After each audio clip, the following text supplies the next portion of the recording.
试着想象一下这个画面，你正坐在台北市大安区某间时尚的轻食餐厅里，手里拿着一杯刚从超商买来标榜排毒瘦身的奇亚籽优格，正准备为了健康大口享用，但在同一时间，在光鲜亮丽的城市另一端，急诊室的病床上正躺着一位表情痛苦的患者。医生眉头深锁，手里拿着冰冷的长条内视镜，正缓缓深入他的喉咙，而堵在他食道正中央，让他连口水都吞不下去的，不是什么大鱼大刺，而是一整团像水泥一样粘稠，死死卡在食道壁上的黑色凝胶。没看错，那就是你手里那杯被捧上天的养生圣品奇亚籽。你敢相信吗？这颗在信义区健身圈和各大养生社群里被封为营养界钻石、减肥神器的超迷你种子，居然能在一瞬间变成剥夺你呼吸和吞咽能力的致命凶手。它到底凭什么让全世界的健康博主为之疯狂？又凭什么让急诊室的专科医师听到它的名字就头痛不已？到底有多少人每天早晨都在用错误的方式把这颗随时会膨胀的体内炸弹往嘴里送？老友相聚，健康传递。欢迎来到健康老友记。如果你也是个注重保养但讨厌听场面话，更讨厌交智商税的聪明人，现在就动动手指订阅我们的频道并开启小铃铛。在这里，我们只讲最接地气的医学真相。我们要说清楚，奇亚籽这个名字听起来非常有时尚感，好像是现代高科技实验室里研发出来的超级营养素。但事实上，这颗小黑籽的历史远比你想象的还要古老和野性。奇亚这两个字源自于古玛雅语，它的意思非常直白，就叫做力量。在西元前3500多年，当中美洲的阿兹特克人和玛雅人在热带丛林里奔跑、打猎、建立帝国的时候，奇亚籽就已经是他们赖以生存的主食之一了。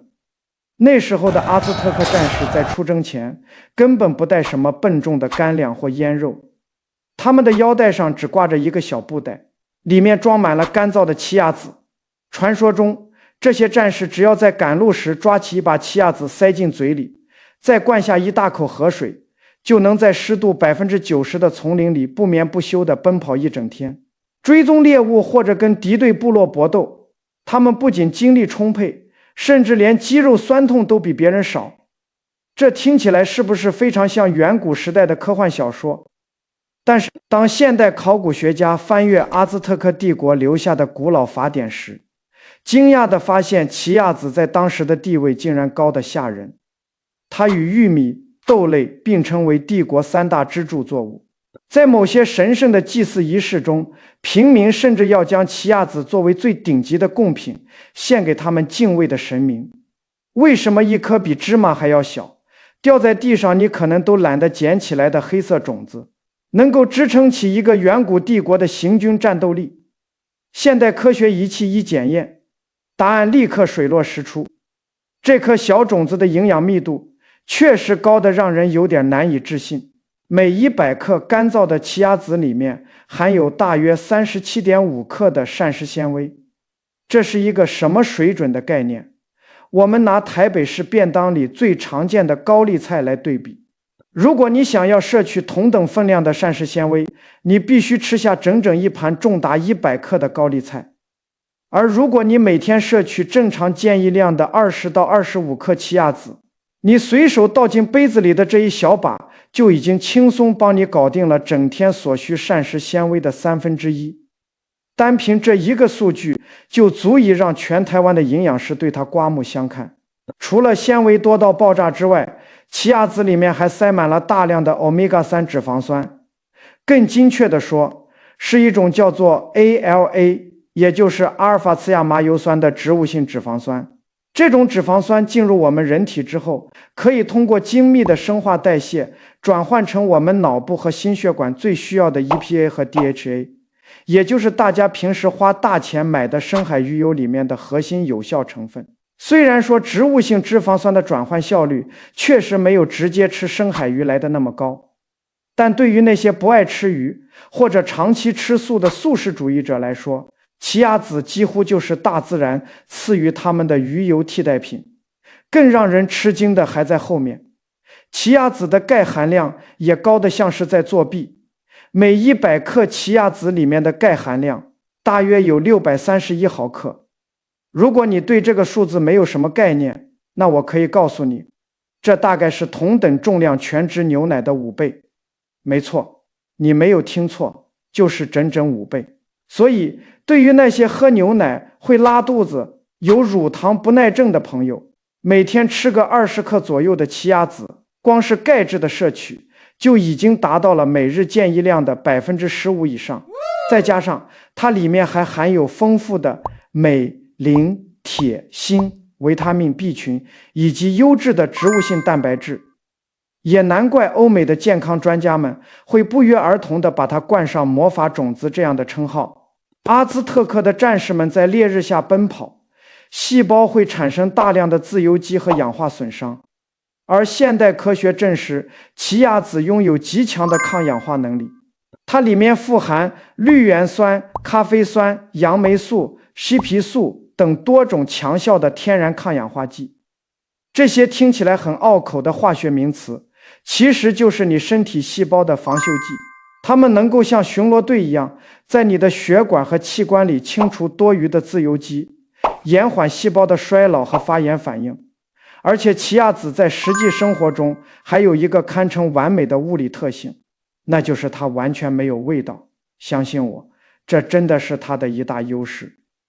很多营养价值很高的食物，比如苦瓜、纳豆或者某些草药，味道都怪到让人难以下咽。但是奇亚籽吃起来淡的就像是空气，这意味着你可以把它无缝接轨地放进你原本的饮食习惯里，加进早晨的奇异果汁里，果汁不会变酸，拌进中午的生菜沙拉里，不会抢走凯撒酱的风味，甚至你把它随手撒在热腾腾的炒饭上，你的舌头都几乎感觉不到它的存在。这种百搭顺从的个性让它在极短的时间内就攻占了全球各大超商和有机超市的黄金货架。但俗话说得好，蜜糖往往也是毒药。正是因为奇亚籽太容易吃、太方便加，反而让大多数人彻底失去了对它的戒备心。很多人心里会想，既然是超级食物，那肯定是多多益善，多吃多健康。于是他们开始大口大口的干吞，或者在不了解自己体质的情况下疯狂摄入。这就像是一把双面刃，越是看起来无害、好用的东西，一旦用错了方法，对身体造成的反噬就会越猛烈。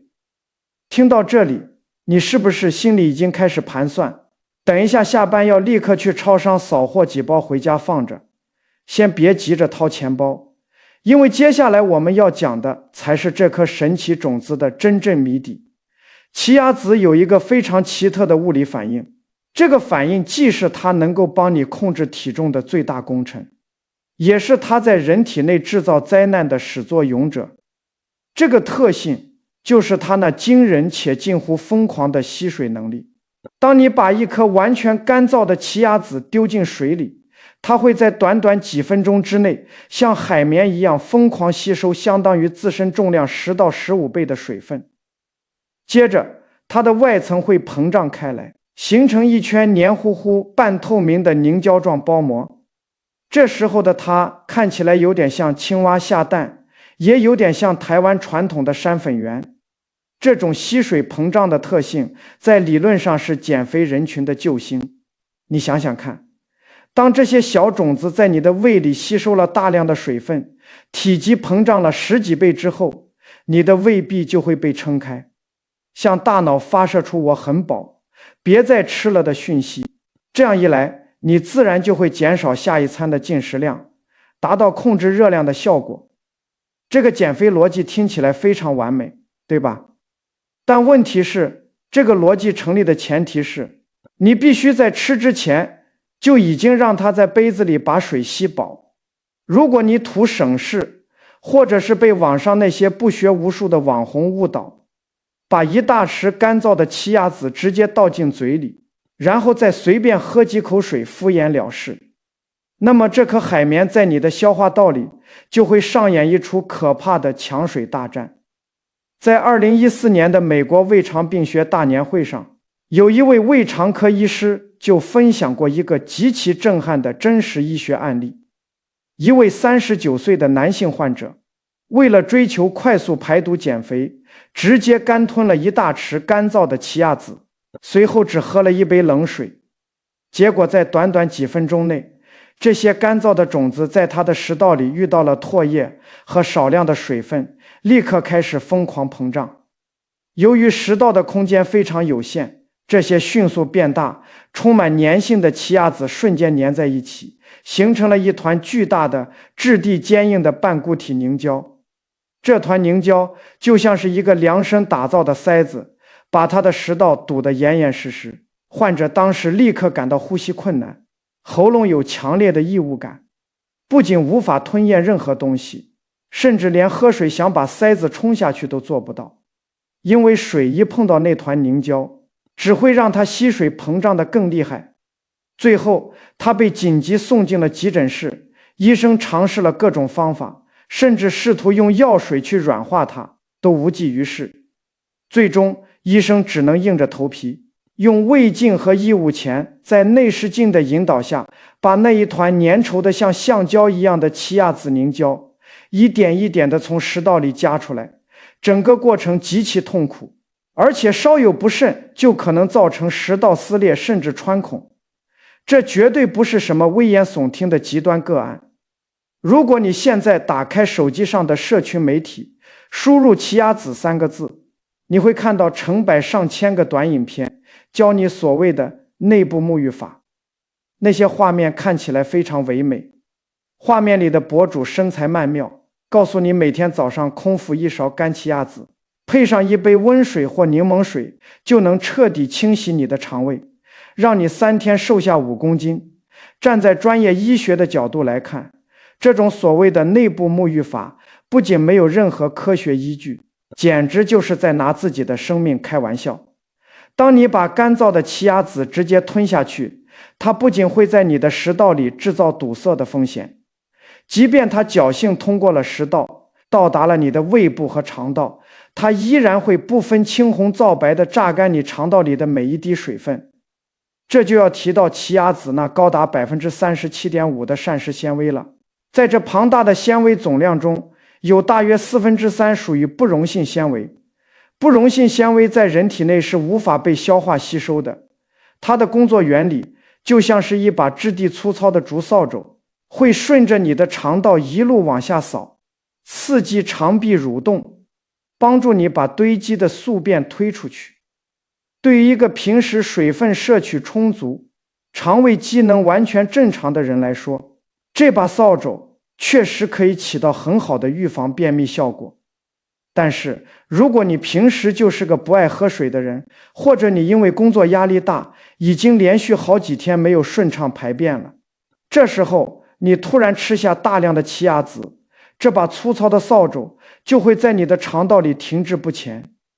更糟糕的是，奇亚籽会把肠道里仅存的一点点水分全部吸干，结果就是那些本来应该帮助你排便的纤维，在缺水的情况下，反而会跟原本的粪便紧紧结合，变成像石头一样干硬的硬块。这就解释了为什么很多台北的上班族为了解决便秘问题开始跟风吃奇亚籽，结果吃了几天之后，发现自己非但没有排便，肚子反而胀得像个鼓，便秘的情况变得比以前更加严重和痛苦。台湾著名的临床营养师就曾多次在公开场合发出警告，对于那些已经处于严重便秘、好几天没有排便的人来说，此时盲目补充高纤维的奇亚籽，无异于在一条已经堵塞的水管里继续塞入大量的干草和泥沙，更严重的状况甚至会导致急性肠阻塞。肠阻塞可不是吃个软便剂就能解决的小感冒。当你的肠道被硬质的粪便彻底堵死时，肠道内的压力会急剧上升，导致局部的血液循环受阻，你会开始感到剧烈的腹痛、恶心、频繁呕吐，甚至连气都排不出来。如果不在第一时间送医进行紧急处理，缺血的肠道很有可能会发生坏死、穿孔，进而引发致命的腹膜炎。每年因为不当摄取高纤维粉末或种子，导致肠阻塞而被送进急诊室开刀的案例，在各大医院其实屡见不鲜，特别是那些患有发炎性肠道疾病的朋友，他们的肠壁本身就已经处于红肿、脆弱甚至溃疡的状态。这时候如果再用大量的不溶性纤维去摩擦它，后果真的不堪设想。在这里，我觉得有必要帮大家科普一个经常被混淆的医学常识。很多人在电视广告或杂志上看到多吃纤维对身体好这句话，就以为只要是纤维闭着眼睛吃就对了。但事实上，纤维在医学上被严密地划分为水溶性纤维和不溶性纤维两大类。水溶性纤维顾名思义，它在遇到水之后会溶解，形成一种滑溜溜的果冻状物质。这种物质在消化道里可以延缓食物的排空速度，减缓糖分的吸收，因此对于稳定餐后血糖、降低血液中的低密度脂蛋白，也就是坏胆固醇，有着非常显著的帮助。我们平时吃的燕麦、秋葵、苹果里面就含有大量的水溶性纤维，而不溶性纤维则完全不同，它既不溶于水，也无法被肠道中的细菌发酵分解，它的主要功能就是单纯的增加粪便的体积，像个除尘纸一样在肠道里做物理清洁。奇亚籽虽然同时拥有这两种纤维，但是不溶性纤维的比例占了整整3/4，这就意味着当你吃下奇亚籽的时候，你的肠道必须同时应付极高浓度的稀水凝胶和大量粗糙的物理扫帚。这对于一个处于健康状态、水分充沛的肠胃来说，是一次完美的清洁，但对于一个正在发炎、缺水或者蠕动缓慢的肠胃来说，这无异于一场灭顶之灾。所以你看明白了吗？同样是一颗小小的奇亚籽，在正确的吃法下，它是印加帝国流传下来的超级能量食物，但在错误的吃法下，它就是你体内的那一颗随时会引发肠道危机的定时炸弹。聊到这里，我知道有些屏幕前的朋友可能已经出了一身冷汗，我们先稍微喘口气。这个时间你一般在做什么？现在你那里几点？在哪个城市？在评论区写下你那里的时间和地名。我想看看这个点还没睡或已经醒了的你，都在世界的哪个角落？有多少个不同地方的人在同一秒刷到这条影片？写完之后，我们继续往下看，因为接下来的内容关系到你家厨房里那一包奇亚籽到底该怎么处理。接下来我们要聊一个更严肃也更具有医学针对性的问题，到底有哪些人在日常生活中是绝对应该跟奇亚籽保持距离的？根据我们台北临床医学界以及全球大型医院的观察研究，以下这4类人群在触碰奇亚籽之前，必须打起200%的警惕。这已经不是吃的健康与否的问题了，而是直接关系到你的生命安全。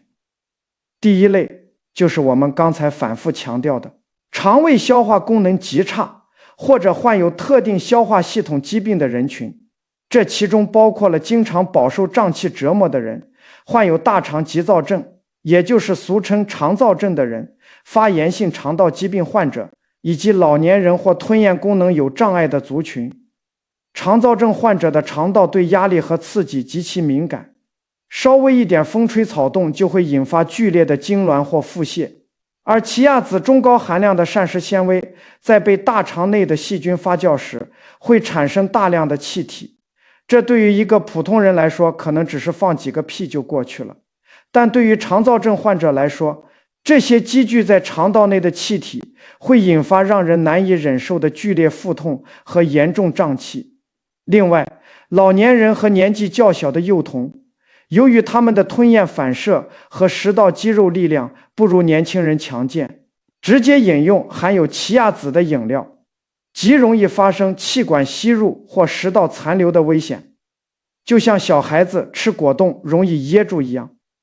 奇亚籽吸水后产生的那层滑溜溜的凝胶，很容易粘附在气管口，造成窒息的风险。所以家中有长辈或幼儿的观众，千万不要随意给他们喂食奇亚籽。第二类是低血压患者以及正在服用降血压药物的人群，这一点是很多健康科普文章里绝对不会告诉你的冷门知识。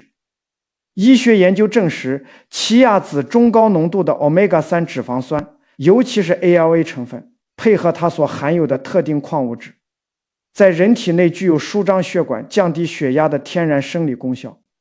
这对于天天大鱼大肉、血压偏高的现代都市人来说，确实是一个不错的辅助降压食品。但是，如果你本身的血压就已经低于正常水准，或者你每天都在定时服用降血压的药物，那事情就变得非常危险了。奇亚籽的天然降压作用会与你服用的降压药物产生累加效应。这就好比一辆车，你已经踩了刹车，旁边的人又帮你拉了一把手刹车，这会导致你的血压在短时间内出现断崖式下跌。血压过低会导致流向大脑的血液量瞬间不足，让你在搭乘台北捷运或者在办公室突然站起来的时候，感到头晕目眩、四肢无力、眼前发黑，严重的甚至会直接晕倒，造成2次碰撞伤害。同样需要小心的还有怀孕中的准妈妈们。孕妇在怀孕期间，体内的荷尔蒙会发生剧烈的变化，血压本来就容易出现不稳定的波动，这时候如果再盲目摄取具有降压活性的奇亚籽，很容易让身体的血压调节机制彻底失衡。所以妇产科医师通常会建议孕妇在食用奇亚籽之前，最好先咨询自己的主治医师。第三类是患有凝血功能障碍或者正在服用抗凝血药物，俗称通血管药的人群。我们知道，奇亚籽里丰富的 Omega-3 脂肪酸具有极佳的活性，它除了能调节血脂、降低血压之外，还有一个非常重要的功能，就是抑制血小板的凝聚，从而达到稀释血液、预防血栓形成的效果。这在医学上被称为天然的抗凝血剂。但是对于那些本身就患有血友病，或者因为心血管疾病正在长期服用阿司匹林、华法林等抗凝血药物的患者来说，这种稀释血液的效果就会变成一个巨大的灾难。当你的血液被药物和奇亚籽双重稀释之后，你的凝血时间会变得非常长。这意味着什么？意味着你平时可能只是不小心切菜割伤了手指，别人用绷带按压2分钟就能止血，而你却会血流不止，甚至需要去医院缝合。更危险的是，如果你的体内发生了不易察觉的微血管出血，比如胃溃疡出血或脑部微血管渗血，在凝血功能被极度抑制的情况下，这些小出血很容易演变成无法收拾的内出血。此外，如果你在近期有任何的外科手术安排，包括去牙医诊所拔牙，你在手术前的1到2周内都必须严格禁止食用奇亚籽，以免在手术台上发生大出血的意外。第4类是前列腺癌患者，或者是具有前列腺癌家族史的高风险族群。这可能是整篇内容里最让人感到不可思议，也最容易引起争议的一点。奇亚籽中所富含的 Omega-3 脂肪酸主要是植物性的 ALA， 也就是阿尔法次亚麻油酸。在国外的几项大型流行病学研究和临床追踪中，有部分学者指出，长期超量摄取 ALA 的男性，其罹患前列腺癌的几率似乎呈现出轻微上升的趋势。虽然说这个研究结论目前在国际医学界仍然存在着非常大的争议，很多营养学家也持有不同的看法，认为 ALA 与前列腺癌之间并没有直接的因果关系。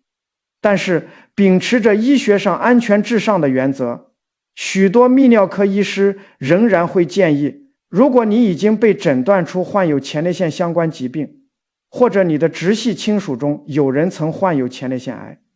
你最好在日常饮食中尽量避免长期大量的摄取奇亚籽。毕竟在健康这件事上，我们宁可选择保守的谨慎，也绝对不要去冒无谓的风险。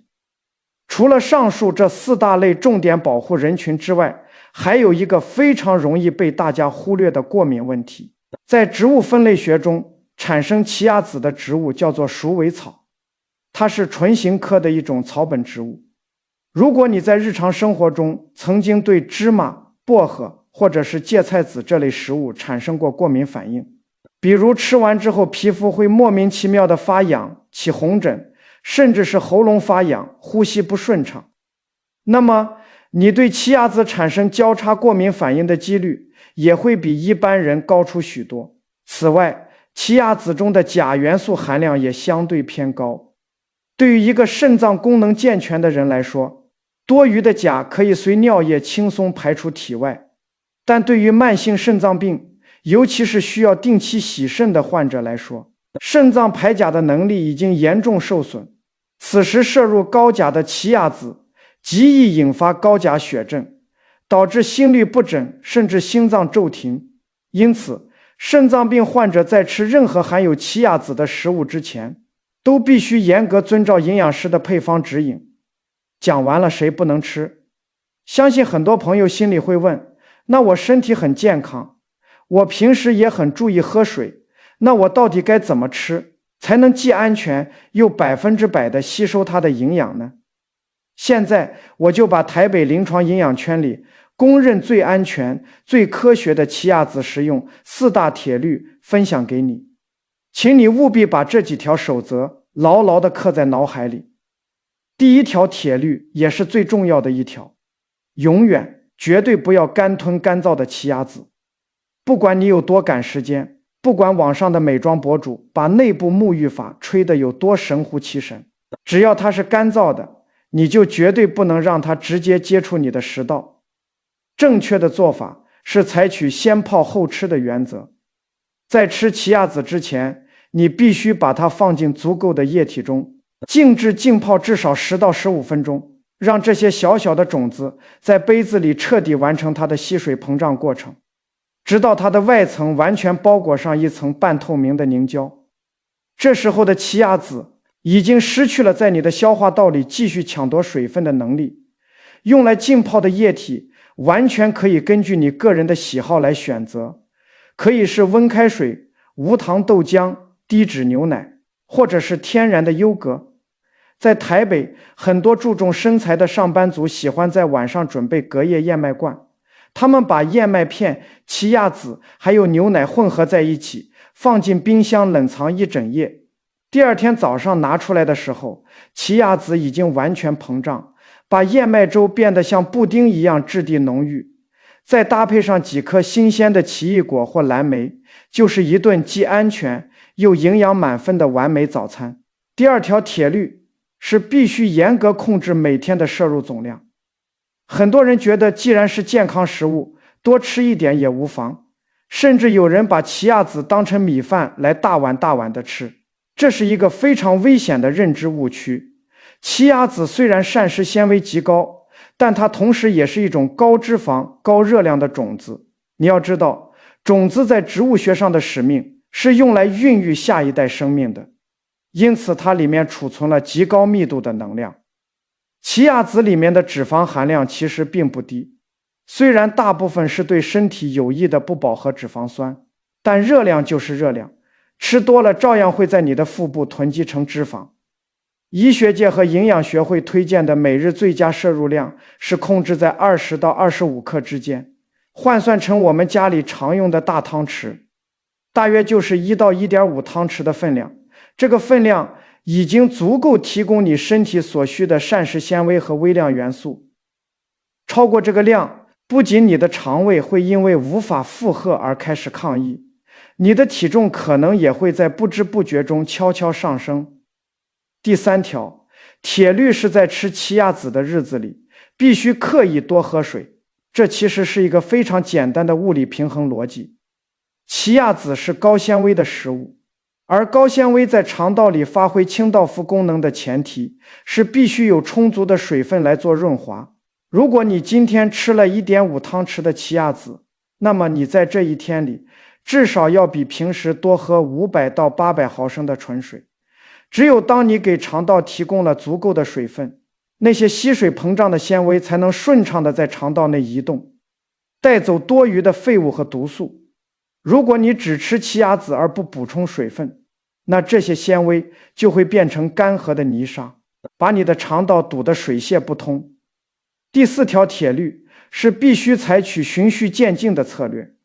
如果你以前从来没有吃过奇亚籽，或者你的肠胃平时就属于比较敏感、容易胀气的类型，千万不要在第1天就直接挑战20克的满额分量，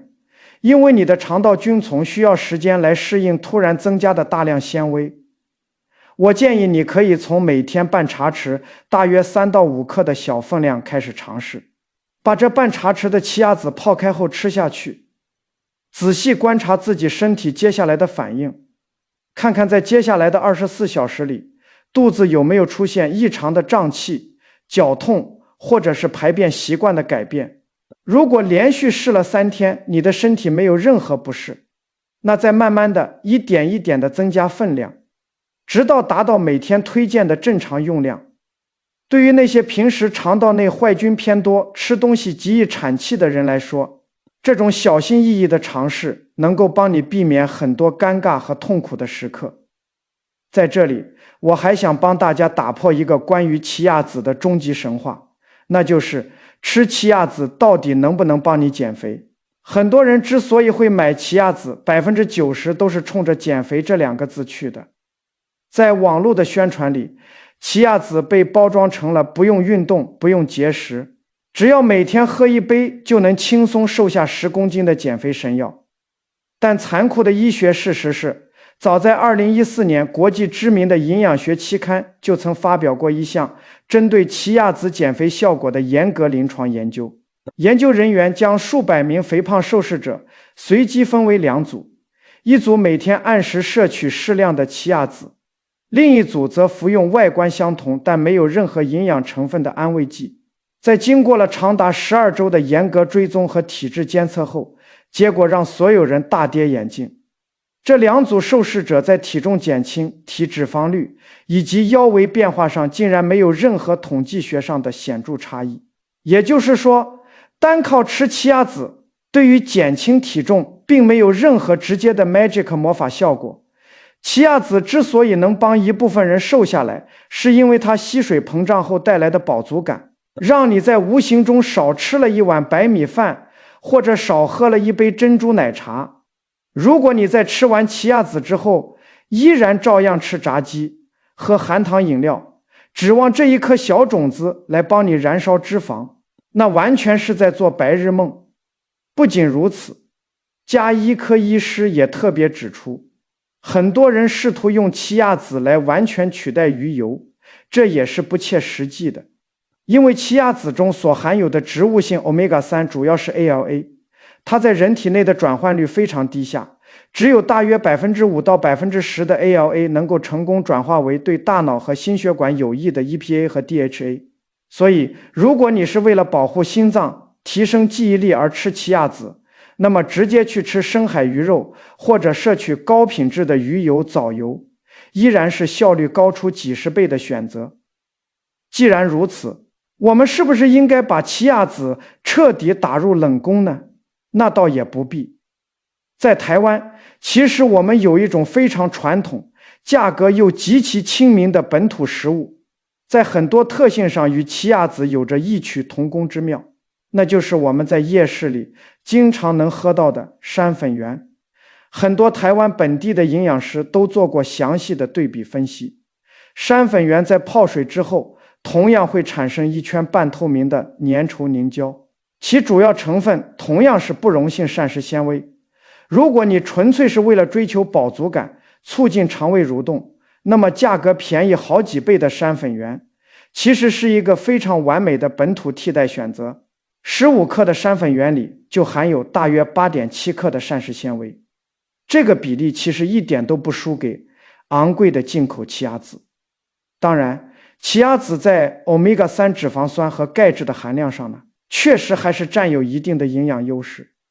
所以大家完全可以根据自己的预算和实际需求来做选择，完全没有必要去盲目崇拜那些被商业包装出来的洋面孔。另外，关于奇亚籽的食用，还有一个很多人经常询问的冷知识：奇亚籽在吃之前到底需不需要先用研磨机磨碎？我们知道，像亚麻籽这类同样富含营养的种子，因为它的外壳极其坚硬厚实，如果我们不先把它磨成粉就直接吞下去，我们的胃酸和消化液根本无法穿透它的外壳，它最终会原封不动地排出来，你等于白吃了。但奇亚籽不同，奇亚籽的外壳非常薄，当它吸水膨胀之后，水分和消化酶可以轻易地渗透进去，把里面的营养物质释放出来，所以你完全可以直接整颗食用。当然，如果你家中有研磨机，你把它磨成粉之后再泡水，它的营养释放速度和吸收率确实会稍微提高一点，但这在实际效果上的差异并不大，大家不需要在这件事上过度纠结。而在保存方面，奇亚籽因为含有极高比例的脂肪酸，理论上应该是一种非常容易氧化、变质、产生油耗味的食物。但大自然神奇的地方就在于，奇亚籽自身携带了高浓度的抗氧化成分，这些抗氧化剂天然地保护了它体内的脂肪酸免受氧气破坏。所以只要你把干燥的奇亚籽放在阴凉、干燥、避免阳光直射的地方妥善保存，它的保质期甚至可以长达数年之久。但是请注意，这仅限于干燥的状态，一旦你把奇亚籽倒进水里泡开了，它就变成了一个细菌和微生物极易滋生的温床。所以泡开后的奇亚籽如果一次吃不完，必须立刻放进冰箱冷藏，并且尽量在5天之内食用完毕，否则极易发生变质，引起食物中毒。说到这里，我个人的建议是，大家不要把健康寄托在某一种单一的被神化的超级食物上。在商业利益的驱使下，健康食品行业每年都需要制造出新的明星产品来刺激消费者的钱包。今年是奇亚籽，明年可能就是藜麦，后年又变成了某种来自热带雨林的神奇浆果。这些宣传往往无限放大了食物的某一项营养指标，却绝口不提它的局限性、食用禁忌和潜在风险。这就导致了无数台北的消费者在对自己的身体状况一无所知的情况下，盲目的跟风购买，最后不仅没有吃出健康，反而把自己的身体吃出了大毛病。记住，这个世界上没有任何一种食物能够单独拯救你的健康，也没有任何一颗神奇的种子能够替代均衡的饮食结构、充足的睡眠以及规律的运动。奇亚籽可以是你健康食谱里一个不错的配角，但它永远无法成为决定你身体好坏的主角。现在让我们用最简单、最清晰的逻辑，把今天聊到的所有核心重点做一个总整理。奇亚籽确实是一种高纤维、高钙、富含 Omega-3 和抗氧化剂的优秀食材，适量且正确的食用，确实能够帮助我们控制血糖，提供饱足感，预防便秘并保护心血管。但是如果你属于以下4类人群之一，请你立刻停下手里正准备吃奇亚籽的动作。第一，肠胃功能虚弱，患有严重胀气肠燥症、发炎性肠道疾病，或者有吞咽困难、食道狭窄的人。第二，本身血压偏低，或者正在服用降压药物的患者，以及血压容易波动的孕妇。第三，患有凝血功能障碍，正在服用抗凝血药物，或者近期有任何手术、拔牙计划的人。第四，前列腺癌患者，或者具有相关癌症高风险家族史的男性。此外，对芝麻、薄荷过敏的朋友，以及肾脏功能不全的患者，在食用时也必须极其小心。而对于可以安全食用奇亚籽的朋友，请牢记我们的食用黄金守则。第一，绝对不能直接干吞，必须在温水或饮料中浸泡至少10到15分钟，等它完全膨胀后再行食用。第二，每天的摄入量严格控制在20到25克，也就是1到1.5汤匙以内。第三，吃奇亚籽的当天必须比平时多喝大杯的纯水，给肠道提供充足的润滑。第四，第一次吃要从几克的小分量开始，给肠胃菌群一个适应的缓冲期。千万不要盲目迷信它能够让你在一夜之间暴瘦的神话，也不要指望它能代替正规的医学治疗。在追求健康的道路上，我们的身体其实非常诚实，你用正确温和的方式对待它，它就会给你最健康最有活力的回馈。你若听信谣言，急功近利地去折腾它，它也同样会用最直接的疾病和痛苦来向你抗议。在你下一次准备往杯子里倒进那些黑色的小种子之前，请先冷静地问自己3个问题：我的身体状况今天适不适合吃它？我已经把它彻底泡开了吗？我今天喝的水足够它膨胀吗？如果你能非常肯定地回答这3个问题，那么请放心地享受大自然赐予你的这份古老营养。如果你还不确定，那么请你现在立刻放下杯子，去请教你的家庭医师或者专业的临床营养师，因为你的身体健康远比任何名牌包装下的超级食物都要超级的多。这里是健康老友记，祝各位吃好睡好，烦恼变少，身体不垮，心情不炸。咱们下期接着唠。如果你觉得今天的内容点醒了你，或者对你和家人的健康有所帮助，请动动小手，把这条影片转发给你身边那些正在疯狂吃奇亚籽或者正在盲目跟风养生的朋友。特别要提醒我们家里的爸爸妈妈、爷爷奶奶，让他们也看看真正的医学事实。别忘了订阅并开启小铃铛，让我们一起用最理性的态度过最健康的生活。我们下期再见。